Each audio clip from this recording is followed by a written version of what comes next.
임팩트가 굉장히 크긴 컸던 것 같아요. 지금 관련 보도가 이어지고 있는데요. 손흥민 선수가 지난 주말 FA컵에서 한 경기에서 2골, 이 멀티골을 때려 넣으면서 폭발을 좀 했는데요. 우리 좀 오래 기다렸잖아요. 한 경기에서 멀티골을 손흥민 선수가 넣은 것은 좀 됐습니다. 지난해 있었던 유럽 챔피언스리그 독일의 프랑크푸르트와의 경기 때 그때 이제 2골을 때려 넣었었는데 그 경기 이후에 공식 경기에서는 석 달하고도 보름 만에 한 경기에서 멀티골을 넣은 겁니다. 그런데다가 이 골 자체 하나하나가 예술이었잖아요. 손흥민 선수의 그 전매특허라고 할 수 있는 환상적인 가마차기가 좀 포함되어 있기 때문에 임팩트가 커서 그런지 현지에서도 관련 보도라든지 이제 반응들이 좀 이어지고 있습니다. 대체적으로 좀 살펴보니까 이번 손흥민 선수의 활약이 최근에 조금은 힘들었던 그런 분위기를 좀 뒤집고 흐름을 탈 수 있을 거란 반응으로 좀 이어지고 있는데요. 제가 현지 반응을 좀 정리해서 소개해드리려고 합니다. 먼저 이 토트넘 공식 트위터 한번 좀 보시죠. 아예 이런 식으로 별도의 이미지를 만들어 좀 올렸습니다. 손흥민 선수가 이번 그 프레스턴과의 FA컵에서 얼마나 정교했는지 이 왼발 가마차는 사진과 함께 이날 경기에서 손흥민 선수가 4개 슈팅을 때렸는데 이 4개 슈팅이 모두 유효 슈팅으로 연결됐고요. 이 중에 절반에 해당되는 2개의 슈팅이 그대로 골로 연결된 겁니다. 그만큼 골 결정력이 높았다라고 하는 걸 좀 표현하고 있고요.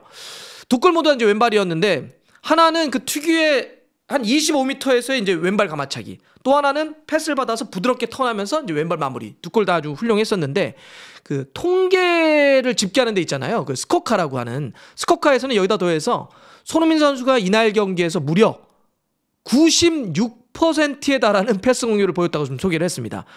손흥민 선수가 이번 경기에서 47개의 패스를 시도했는데 여기서 45개나 패스를 성공시킨 건데요.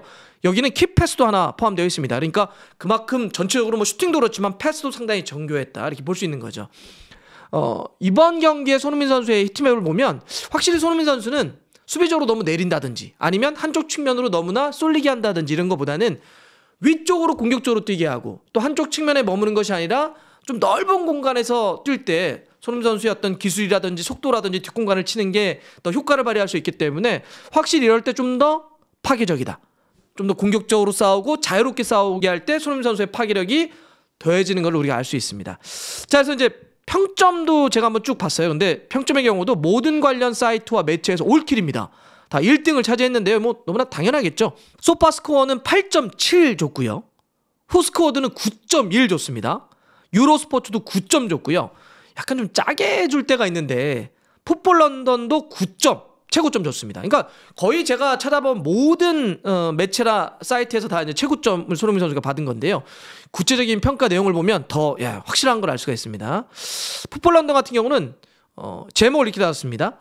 손흥민 선수의 클래스는 달랐다. 그럼 내용을 보면 손흥민 선수는 경기장에서 뛰는 그 어떤 선수들보다도 클래스가 한 단계 높았다. 이번 활약이 흐름을 타는 계기가 되었으면 한다. 이렇게 좀 표현했고요. 스카이 스포츠 같은 경우는 손흥민 선수의 마법과 같은 순간으로 해리케인이 없음에도 토트넘은 승리를 거둘 수 있었다라고 찬사를 보냈습니다. 이날 경기는 이제 해리케인이 뛰질 않았는데요. 손흥민 선수가 해리케인이 없을 때 팀을 완전히 이끌었다 이런 얘기를 한 거죠. BBC 같은 경우는 쭉 관련한 분석 기사를 쓰면서 중간에 아예 제목을 따로 달아서 손흥민이 퀄리티의 차이를 증명해 보였다라고 좀 표현하기도 했습니다. 데일리메일 같은 경우는 상대팀이었던 그 프레스턴의 라이언 로우 감독의 경기 직후 말을 인용을 해서요. 손흥민 선수 골에 대해서 세계 정상급 선수의 세계 정상급 마무리였다라고 하는 극찬을 좀 했습니다. 저는 이번에도 찾아보면서 가장 요거는 좀 생각해 볼 만한 여지가 있는데 좀 시사하는 바가 있었다라고 하는 평가는 뭐였냐면 텔레그래프지 있잖아요. 영국에.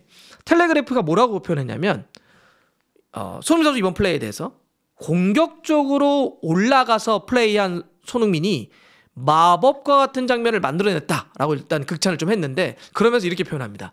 그동안 콘테 감독의 네거티브한 전술이 손흥민을 어렵게 한 측면이 있었다라고 분석을 했습니다. 그러니까 네거티브한 전술이라고 하는 거는 이제 수비적으로 이제 계속 싸웠다라고 하는 얘기를 하는 거잖아요.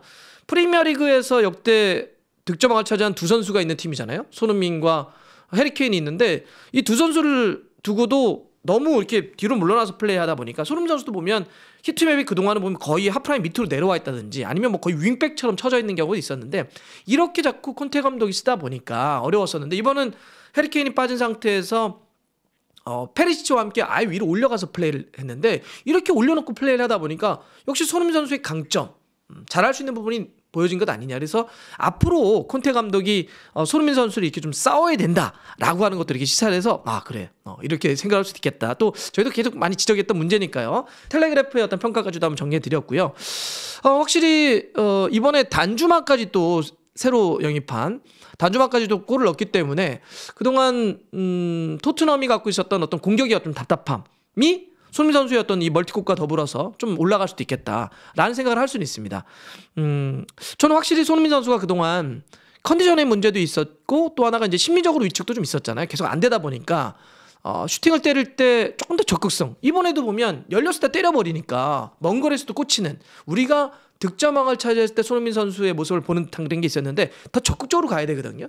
근데 이제 확실히 주위에서 어떤 부담도 있고 스스로도 왜 안 되지? 이러다 보니까 슈팅을 좀 때리지 못한 위축되는 모습들이 있었는데 이번 어떤 활약이 이런 심리적인 위축에 어느 정도 털고 갈 수 있다고 하는 점에서 의미가 있다고 봅니다. 물론 이거는 FA컵 경기였고 상대가 2부 리그 중위권 팀이었습니다. 그래서 프리미어 리그는 분위기가 또 다르기 때문에 좀 더 집중하고 좀 더 가다듬어야 될 부분은 있겠지만 주포라고 할 수 있는 손흥민 선수의 멀티골 그다음에 새로 가세한 단주마가 이제 뒤를 좀 받치고 해리케인도 돌아올 수 있지 않겠습니까? 이렇게 된다면 완전히 분위기를 좀 바꿀 수 있는 이런 어떤 계기는 될 수 있지 않을까? 또 그랬으면 좋겠다 이런 생각을 해보고요.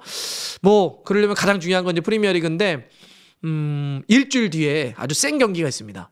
맨체스터 시티와의 토트넘이 맨시티와 홈 경기를 이제 갖게 되는데 여기서 뭔가 보여줄 수 있느냐 없느냐 이게 토트넘이 상당히 중요하겠죠. 토트넘이 현재 지금 5위인데 사실 뭐 그동안 객관적인 전력을 놓고 보면 맨시티가 좀 세다고 볼 수는 있겠지만 맨시티하고의 사실 그동안에 둘이 만났을 때 상성이라고 하는 부분은 괜찮았잖아요. 맨시티가 위로 올라올 때 뒷공간을 치는 발빠른 어떤 공격들이 주요한 측면이 있었는데 뭐 손흥민과 해리케인, 쿨루세스키 또 단주마라든지 이런 선수들이 포함된다면 이번 맨시티와 경기 때는 흐름이 어떻게 될까?